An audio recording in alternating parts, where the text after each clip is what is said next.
Este es el primer vídeo sobre el software que necesitaréis para desarrollar la práctica de búsqueda. Son las que llamamos las clases de Llama. Estas clases son unas clases desarrolladas en Java que permiten definir y resolver problemas de búsqueda. Ya tienen implementados los algoritmos. Entonces el objetivo es pensar cómo representar el problema y cómo después definir los elementos de los algoritmos para poder resolverlos.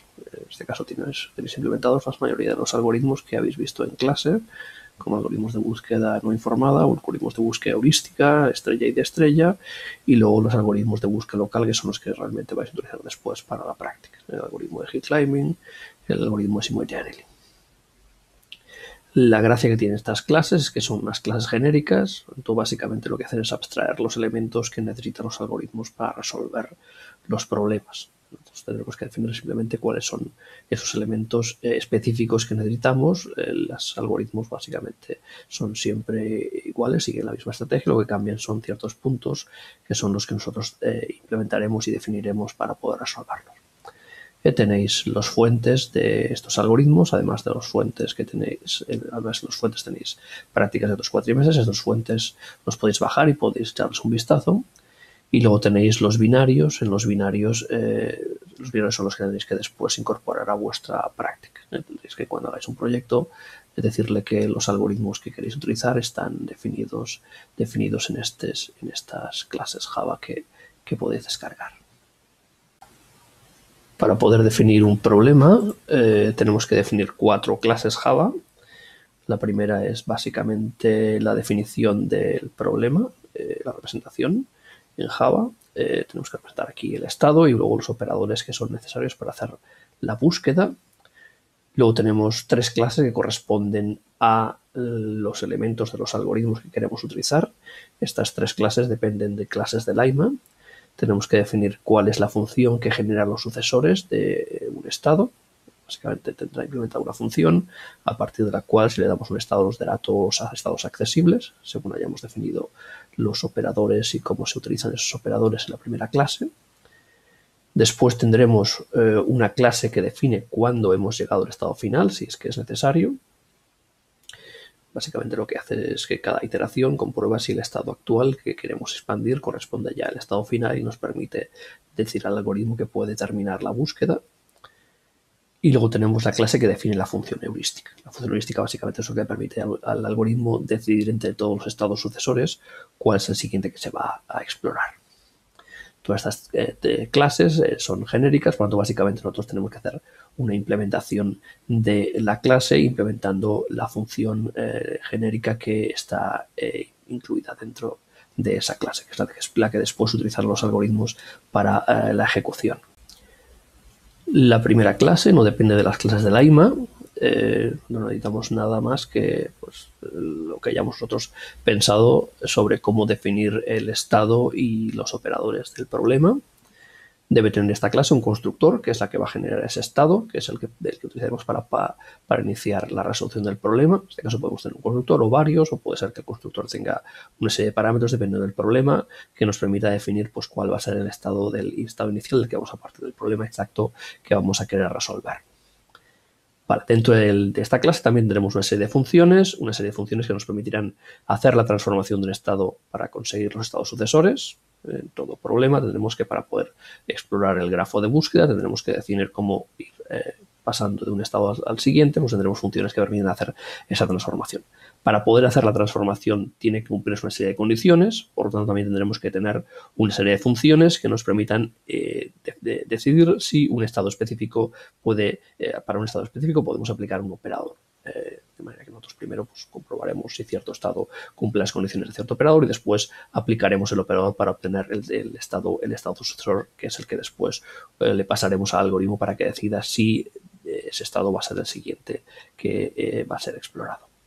Vale, aparte de estas funciones, para que nos permitan hacer toda la exploración del espacio de búsqueda, podemos tener también otras funciones que nos pueden ser necesarias. Luego veremos en los ejemplos que igual es más sencillo definir aquí también la función que comprueba si estamos en estado final, porque así no tenemos que tener funciones accesoras que nos permitan hacer las comprobaciones que nos deciden cuando estamos en estado final, o también, por ejemplo, la función heurística, en la que podemos aquí implementar estos elementos y después llamarlos desde las otras clases que vamos a implementar. De manera que podemos mantener encapsulado el estado y no tener que tener acciones, funciones que nos permitan acceder a la información desde clases externas si es que no es necesario. La siguiente clase es una clase que ya viene del AIMA. Es la clase que implementa la función que genera los sucesores. Lo que queremos será implementar la clase successor_function. Esta clase tiene una función que se llama getSuccessors, que retorna una lista, y tiene como parámetros un estado. En este caso, para hacer genéricas las clases, lo que se hace en el AIMA es declarar todos los parámetros de esas funciones como de tipo object. Object es el top de la jerarquía de tipos de Java. Por lo tanto, podemos pasar aquí cualquier parámetro.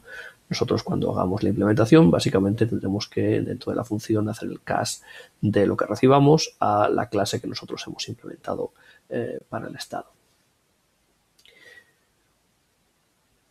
Vale, básicamente dentro del algoritmo que nosotros implementemos la función getSuccessors, tendremos que ir recorriendo todas las posibles formas de aplicar los operadores que hemos definido al estado que hemos recibido. Para ello, pues, tendremos que utilizar las funciones que tenemos para comprobar si cierto estado puede aplicarse a cierto operador, y si lo es, pues aplicarle al estado y obtener un estado nuevo, un nuevo objeto que corresponda a la modificación del estado que hemos recibido.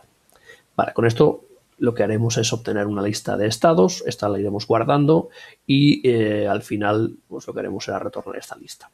Vale, los estados sucesores no se meten tal cual, sino que AIMA nos da un tipo que se llama successor, en el que tenemos que poner un par de elementos. Primero es un string y el siguiente es el estado que nosotros generamos. El string habitualmente es la descripción de lo que acabamos de hacerle al estado actual para obtener el estado nuevo. Habrá problemas en los que es necesario recuperar la información de qué operadores hemos ido aplicando al estado para llegar al estado final. En otros no va a hacer falta, pero bueno, digamos que lo tenemos para cuando lo podamos necesitar. Vale, lo veremos más adelante, que para poder recuperar la información de cuál es el camino que nos lleva al estado sucesor, estos strings pues, van a ser necesarios. Si no ponemos nada, pues obviamente si la solución se corresponde al camino que lleva al estado inicial al estado final, y si no tenemos nada ahí que nos permita recuperarlo, pues obviamente no veremos nada. Por lo tanto, lo suyo es que en el string pongamos simplemente la información necesaria para poder saber después qué operadores estamos aplicando desde el estado inicial hasta el estado final. Vale, obviamente esta función de aquí lo que va a hacer es utilizar las funciones que hemos declarado nosotros en la clase que implementa el estado. El cómo generamos los sucesores dependerá obviamente del problema. Puede, dependiendo del problema, ser muy sencillo o ser un poco más complicado. Lo que básicamente tenemos que hacer es, dado el problema que hemos definido, dado los posibles sucesores que podemos generar, ir recorriendo todas las posibilidades. Básicamente tenemos que mirar pues, qué operadores podemos aplicar, de qué formas podemos aplicar los operadores, y aquí exhaustivamente generar todos los sucesores que corresponden al sucesor que hemos recibido. La siguiente clase que implementaremos será la que nos viene de la clase AIMA Search Framework GoalTest. Esta es la que nos implementa el elemento del algoritmo de búsqueda que decide cuándo hemos llegado al estado final. Básicamente tiene una función que es booleana, que se llama isGoalState. También recibe como parámetro el estado, como parámetro de tipo object. Nosotros ya haremos el cast dentro de la función y ahí comprobaremos si es el estado final o no es el estado final, retornemos cierto o falso dependiendo de si lo es o no lo es. En el caso de que nosotros hayamos implementado ya una función que haga ese trabajo dentro de la clase que define el estado, pues aquí simplemente tenemos que llamar a esa función. Si lo queremos implementar todo aquí, pues obviamente tenemos que seguramente tener funciones dentro de la clase que implementa el estado que permita acceder a la información que permita calcular si el estado que hemos recibido es o no un estado final.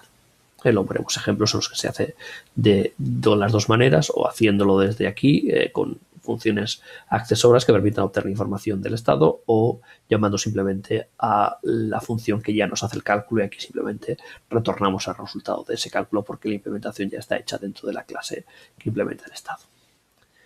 Bueno, básicamente tenemos una función que nos retorna cuándo el algoritmo debe acabar, cuándo el algoritmo necesita esa información para decidir que ya no tiene que explorar más y no tiene que generar más sucesores. La última clase que tendremos que implementar será la que implementa la función heurística, que está en ImageSearch Framework Heuristic Function. Aquí esta clase también tiene una función, una única función, que retorna un double que corresponde al valor heurístico que tenga ese estado que le estamos pasando. La función se llama getHeuristicValue, recibe el estado también como parámetro de tipo object. Aquí, dependiendo del algoritmo, pues obviamente dentro de la función tenemos que hacer diferentes cosas. Si es un algoritmo de búsqueda heurística, los algoritmos de búsqueda heurística, la función heurística corresponde al camino que nos queda por recorrer, a una estimación de ese coste. En los algoritmos de búsqueda local, que son los que implementaréis para la práctica, aquí lo que definimos es cuál es la calidad de la solución, que es lo que permite después al algoritmo decidir pues cuáles son los estados más prometedores y por lo tanto cuál es el siguiente que nosotros después elegiremos en la siguiente iteración para explorar. Bueno, básicamente esto nos va a retornar el valor de la función heurística. Aquí, igual que antes, si hemos implementado ya esa función dentro del estado, llamaremos, de la clase que implementa el estado, llamaremos esa función, retornaremos el valor dentro de esta función y si no, pues necesitaremos accesorios que permitan después hacer el cálculo dentro de la función. Siempre es más sencillo, obviamente, encapsular las cosas, pero bueno, podemos hacerlo de las maneras, no hay ningún problema en hacerlo de una manera u otra. Obviamente aquí las características del cálculo que haya que hacer para saber cuál es el coste del camino que nos queda por recorrer o la calidad de la solución dependen del problema y por lo tanto tenemos que hacer cálculos diferentes dependiendo del problema exacto que estemos resolviendo.